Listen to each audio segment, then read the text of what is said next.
and welcome to the 2015 energy reading. I'm Adrienne Elise. Well, congratulations on making it to 2015. It's a very exciting year ahead with a lot of changes, but a lot of harmonious factors to help with those changes. So we start off the year very powerfully with Mars on the first of the month, opposing in Aquarius, opposing Jupiter in Leo. And Mars is our action planet, and it's significant this year that Mars does not have a retrograde. And so it's full bore ahead with our main action planet saying, okay, you guys, we've been going through all of these changes with this Pluto-Uranus square and generational changes. What are we going to do about it? In order to know what we're going to do about it, we have to understand what this Aquarian age is all about. And indeed, 2015 is the official entrance into the Aquarian age. And so we need to get our ducks in a row and figure out what this is all about. That is helped by a Mercury retrograde. Now, Mercury is our messenger and the one part of us that wants to analyze and understand what's going on. And on the 22nd of January, Mercury does a retrograde cycle in Aquarius. And that allows Mercury to stay in Aquarius for quite a long time, informing us about this crazy age that we're entering into. Very different from the age that we're coming out of. And so this year is about reorienting ourselves and understanding what this is all about and how to move forward in a brand new way. So we're seeing this powerful energy of the Pluto-Uranus square, and this is a big part of 2015. You've heard a lot about this Pluto-Uranus square. We've got Pluto, the sign of dissolution of structures, the breaking down, the death and rebirth cycle, in the sign of structures, Capricorn, and authority. And so then we also have Aries, Uranus and Aries. Uranus is the awakener, lightning fast change in the sign of Aries, and that's a sign of the self. And so the revolution that we're seeking is an inner revolution. And what is this inner revolution? This year is telling us that it's about personal empowerment. If we're going to reevaluate and create our authoritarian structures, we are coming into our personal authority. And luckily, we have some very powerful spiritual, intuitive healers and leaders stepping onto the world stage this year, helping to lead us. The new leaders aren't an authority that we look to. They're an authority that helps us come into our own spiritual authority, which is a lot of the energy of this Aquarian age. Just before Mercury turns retrograde, it's hanging out with Venus. Mars was in Aquarius at the beginning of the month. The sun recently just gone into Aquarius. And so all these planets, and Venus is in there too. So all these planets are saying, kind of coming together in a council being like, okay, you guys, what is this wacky Aquarian energy all about? And what are we going to do about it? How do we move forward? And so that is the big theme. Now, the Pluto-Uranus square, we've had 7 exacts of these over the last 3 years, starting in 2012, but we're even feeling the influence back in 2011. This is actually a continuation of a cycle that started in the 60s when these planets came together in a conjunction. And this is what is said to have brought about the big social and revolutionary changes of that time. And so here we are with these planets in a square, which is a different energy. A square is change. A square is you cannot keep going the way you're going. It's a dead end. And the only thing you can do to move forward is to shift into a whole new direction. That is the energy of our time. So why haven't we been seeing these changes? Well, it's interesting to note that even though those planets came together in the 60s, 65, 66, the changes that were associated with them, we did not start seeing until 68. And so it's a couple years after these planets come together that you actually start seeing the changes. So guess what, where we are? 2015 was where these planets begin to separate out of that exact square, and when we finally see what this is really all about. These changes have been deep internal changes, and now we're going to start seeing them in the outside world, in our outside life. So the 6th exact happened of these planets in December 2014, and the 7th exact happens in the middle of March of this year. But the thing is that because Uranus just went direct on the solstice, very powerful energy there of moving forward into the Aquarian age, these planets stay within a degree of each other for 4 months. So the universe is saying, hey, did you get the message? Like, are you sure you got this? That's what these next 4 months are about. And so we're looking at revolutionary change in the structures of our life to accommodate our new identity. And if you have not been seeing those yet, 2015 may be a year of great change for you. The beautiful thing is that there's tons of harmonious aspects to really help this along. And so the changes in the 60s came with violence and pushback from the authoritarian structures. But now we're seeing a different way, a different possibility of going about these changes, especially since Uranus is in Aries. It's about that inner self and our identity within. Then we bring that collective, that identity within, that empowerment within of coming into our own authority within, and then bringing that out to the stage of our world. And so these new leaders that are getting activated this year, our spiritual intuitive leaders coming to the stage, are showing us how to come into our own spiritual authority, how to activate into this new identity. And there's just so much happening this spring that is really kind of asking us to pay close attention to what's going on. This is an amazing time on the planet, in the history of the world, and it's kind of time to wake up, that Uranus, the awakener, to this new identity, to what's really going on.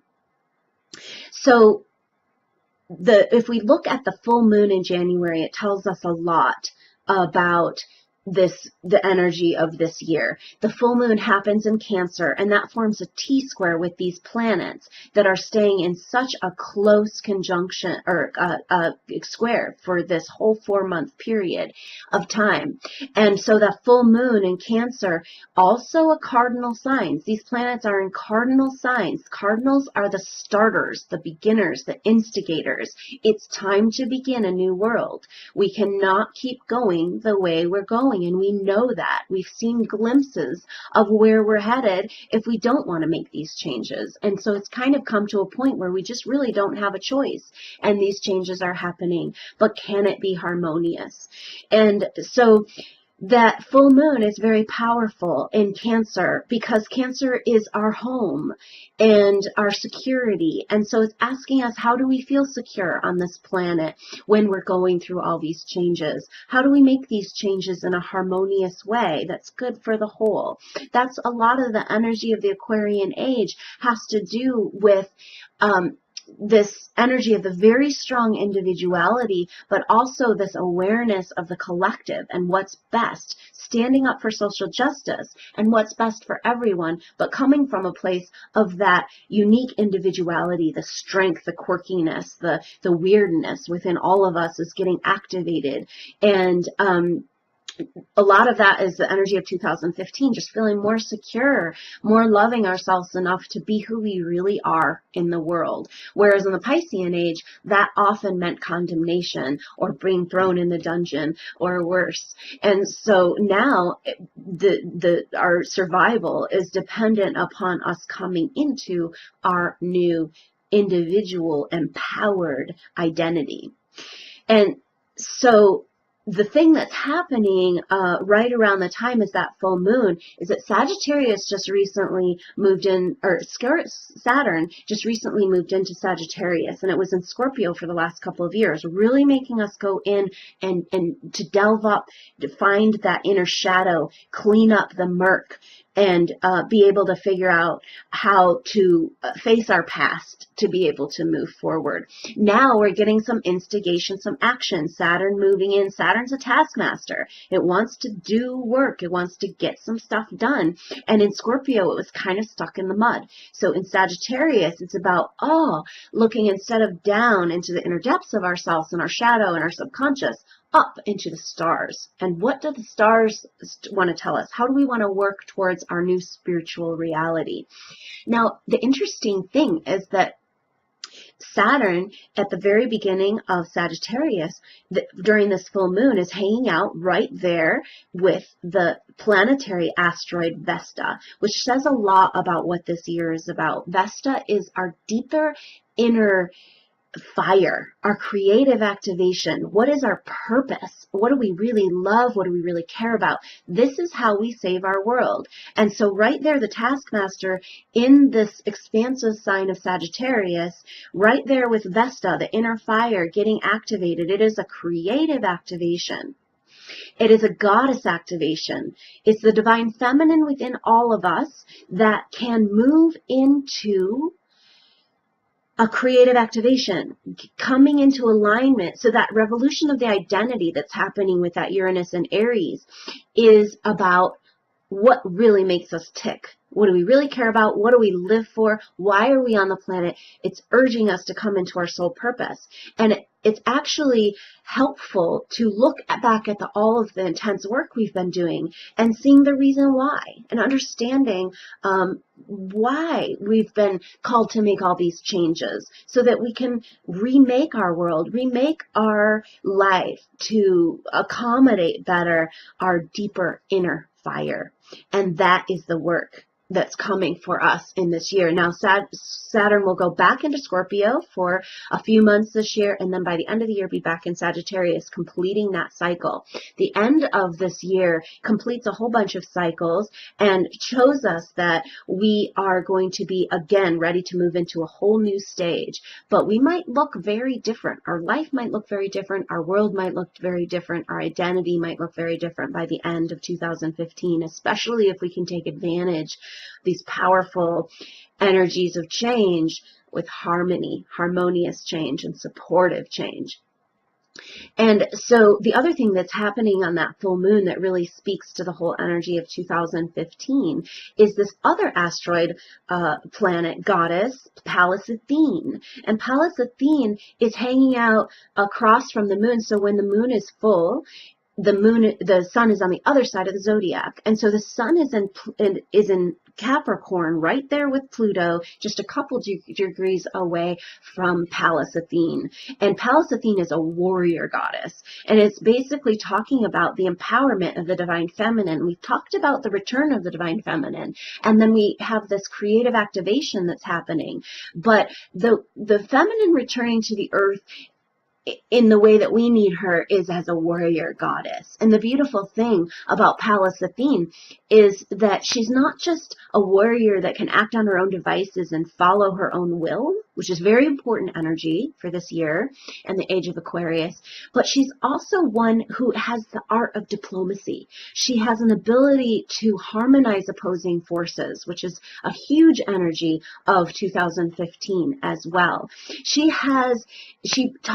Her energy is about being able to accept the consequences of what we've created, to be able to harmonize the past and be able to move forward in a new way. And indeed, a lot of the astrology of 2015 speaks to the fact of kind of looking back at the age of Pisces, this bad nightmare movie that we created, and kind of accepting that we created that as humanity in a whole, and kind of forgiving ourselves for our shadow, integrating the shadow, and being able to figure out to move forward in an integrated whole way, a balancing of opposing forces, which Pallas Athene represents, and a diplomacy and peaceful resolution. It doesn't mean you're not standing up for what's true and what's right, which is what we need to do. And that's the energy of that social justice energy of Aquarius. But the harmonizing factors of this year make it quite a delightful experience with lots of guidance and support. So that is a lot of the energy that is brought forward by the Venus-Mars conjunction. So Venus, our feminine planet, Mars, our male planet, coming together 3 times this year. Very harmonious. Now, the first one happens this spring, February 22nd. A lot of major stuff happens on the 22nd of the month this year, which is talking about the beautiful energy of 2015. When you add up 2015 2015 numbers, you get to the number 8. And 8 is the number of creation. It's the number of death and rebirth and starting something new. And so indeed, when you have the male sperm and the female egg come together, they're two separate, but they make one cell. And this is the place that we're at. And we have so much support to harmonize opposites on the planet and to move into a whole new way of existing within ourselves and in our collective identity.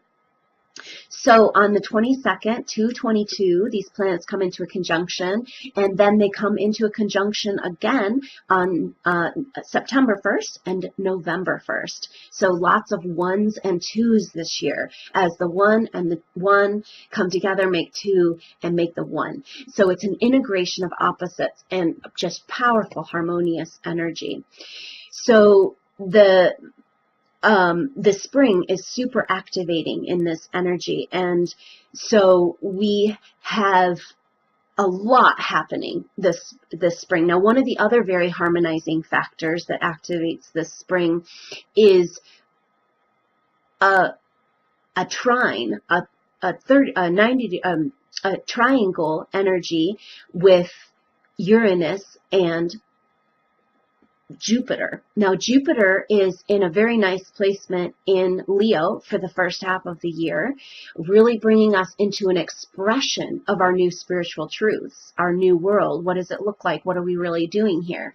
And so the Uranus trine Jupiter is just a very sweet aspect that has to do with synchronicities, magical occurrences, being in the flow and kind of the guidance energy. And so it's a great year to really tap into your guidance, which might mean a meditation practice or yoga practice and being able to center the mind. But really, it's about tapping into the everyday moment-to-moment guidance. Oh, I'm kind of called to go do this right now. I'm going to listen to that. Or I'm going to go in this store. Or this person told me about this book and I really need to check it out. And I met this amazing person who's going to help me meet this other amazing person. And things can flow. We can get into the flow and support these changes. So we're going to be feeling that aspect beginning in the end of February into the end of March. So pretty much, because these are big, slow-moving planets for that whole month, then we'll feel that again in June.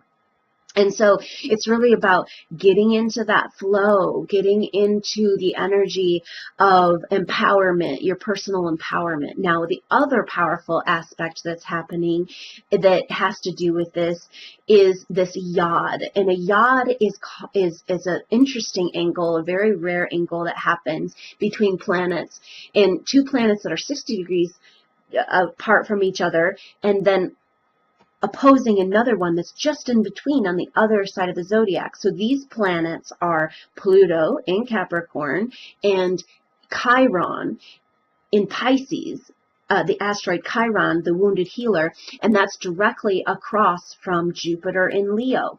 So the interesting thing about this year is that we have a whole bunch of harmonizing aspects, but we also have this incredible activation of the leader within, the personal authority, and also the leaders we need to see on our stage right now in the world, the leaders that can stand up for what's right in their own personal authority, that can be intuitive and spiritual. And these are the leaders, the healers and leaders that are going to be stepping up to the world stage. Now, these exact souls that we need to be in the limelight, to be willing to step into their destiny and their path, to lead us, not to show us about authority, not to be an authority, but to show us how to come into our own true authority.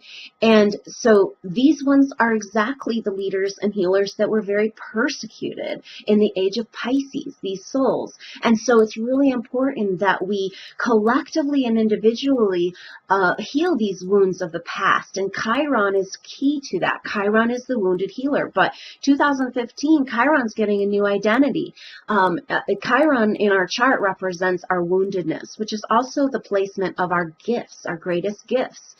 And so can we move out of this identification of being wounded, of being our poor inner child and the victimhood, and be able to kind of drop that shit and move on?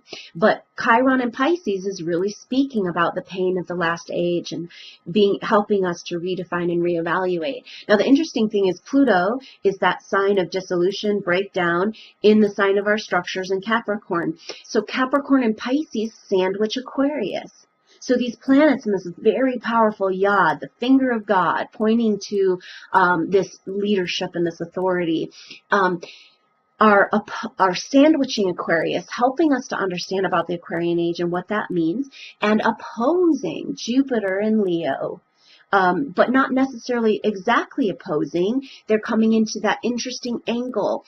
And so that's that finger of God. And Jupiter and Leo is very, very profound, powerful energy for these leaders to find that new spiritual awareness and the confidence. Leo is a lot about confidence and expression. The confidence and expression, be able to come forward and really be who you're meant to be.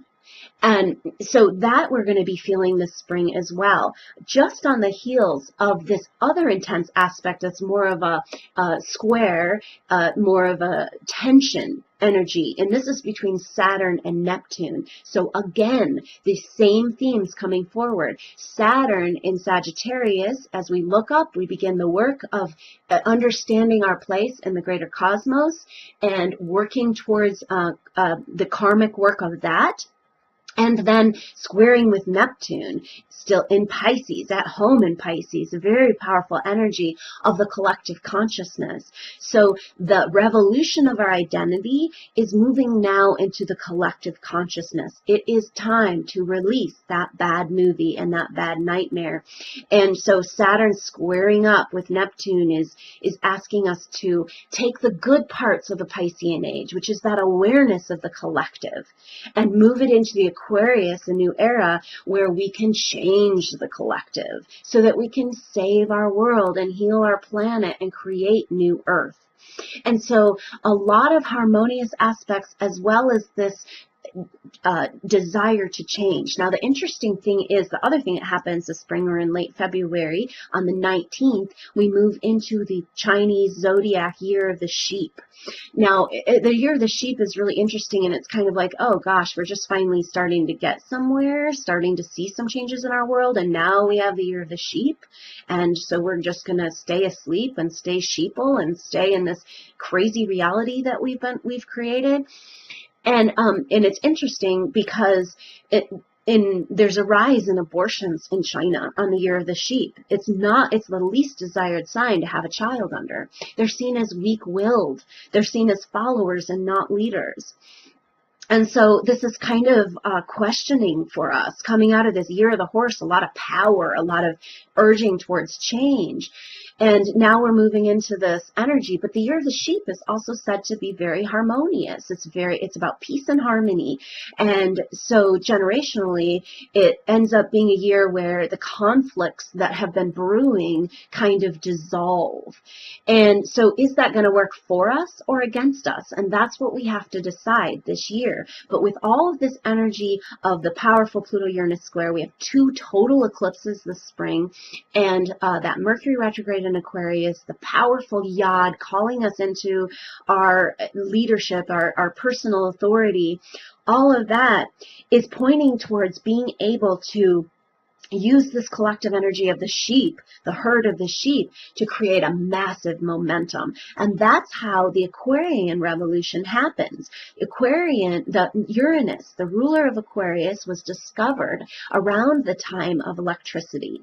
And what was said about electricity was that it's this power that before we used electricity, before we had it, we didn't really know it existed. Okay, so we saw lightning in the sky, but we didn't really know in our consciousness that we could harness that energy and be able to light our houses, And so Uranus represents this power that we can access, but we can't see. And so we don't really know we have it until we access it. Now, the power that's within each of us, the age of Aquarius, what we're really moving into, our personal authority, science has proven that we are all one. If we are all one, then we're part of creation. We are part of God. We're God particles. So the energy of that power, that creative power within us, we can't see that with our eyes either. doesn't mean it's not there.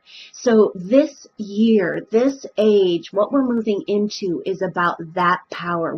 Science has proven it to us in quantum physics. We can't ignore that forever. It's going to start affecting us. And that's an interesting energy where we have all this conflict and violence on the planet, but moving into the year of the sheep, as well as this collective consciousness and kind of being like, oh, it just isn't fashionable to continue the violence against each other when we start to see each other as one, when we start to feel what other people feel.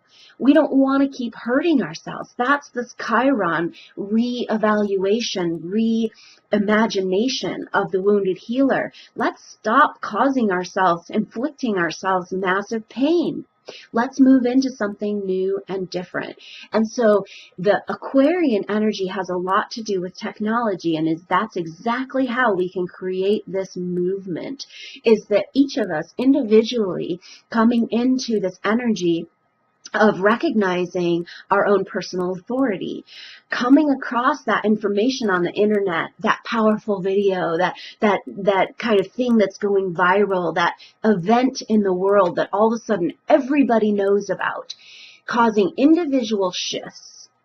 And then like wildfire, moving through that Jupiter and Leo energy, the expression of our truth, of our spiritual truth, moving through the internet one by one, creating a massive momentum of change. So the year of the sheep, the harmony is beautiful. The Venus and Mars conjunctions, beautiful energy.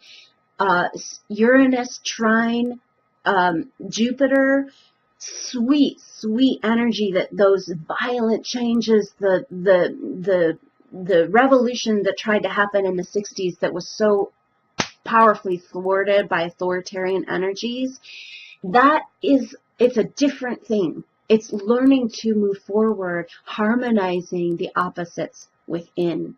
And so when we take those opposing forces and let them be within us like the yin yang, opposing but without opposition, that's when we can come into this wholeness. So it's a harmonizing of opposites, like Pallas Athene, being willing to face our violent past, but decide on a different future, to face and heal our woundedness in order to step forward without that as part of our identity anymore.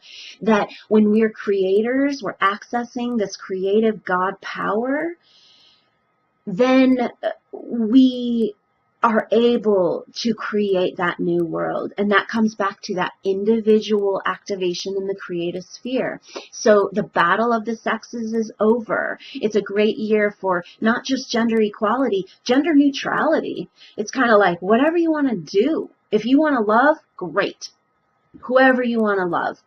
We can love each other. We can recognize that all of us have incarnated as male and female. And so for us to continue this opposing forces and this battle between the patriarchal and the matriarchal, just no longer serving us. We don't want to switch out of the patriarchal and move into a completely matriarchal society.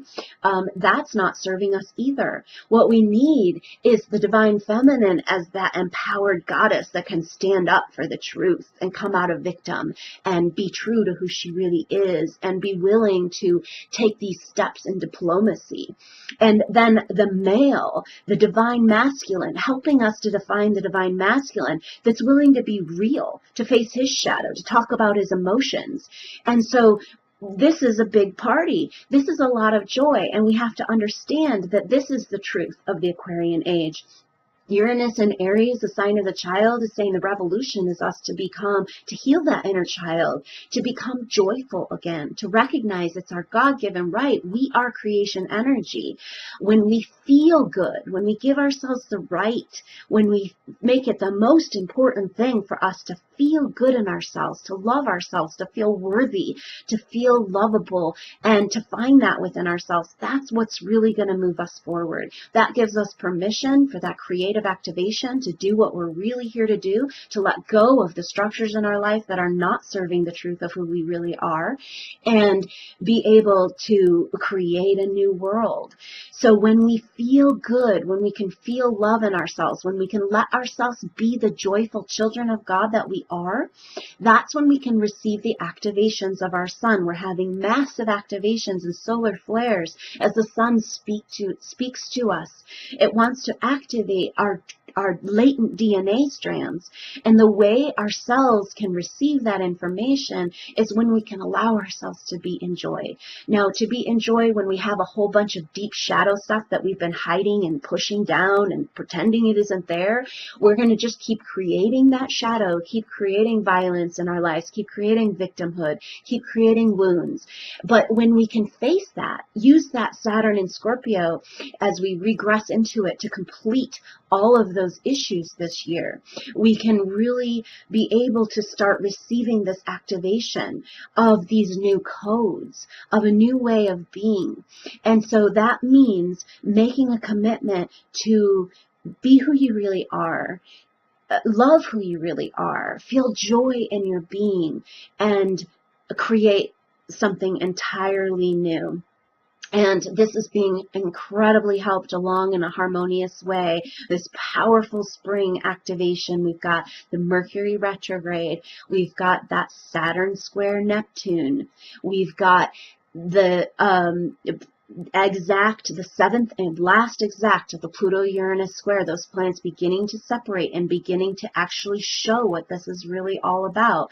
We've got two full eclipses, one happening the new moon right on the day of the spring equinox. New. We got to drop that old identity and make something new for ourselves, humanity. It is time, and it's going to feel so much better. You step one step on that new path, and you feel so much better. And that's what it's all about, letting ourselves be who we really are, rather than slave race victims of what they've made us out to be. That's our true empowerment, our true authority, and just this massive activation of these spiritual leaders that can help lead our way out of duality, out of Republican Democrat, out of the constant battle that keeps us from the actualization, the spiritual actualization, the creative actualization that we need to create this new world and new earth.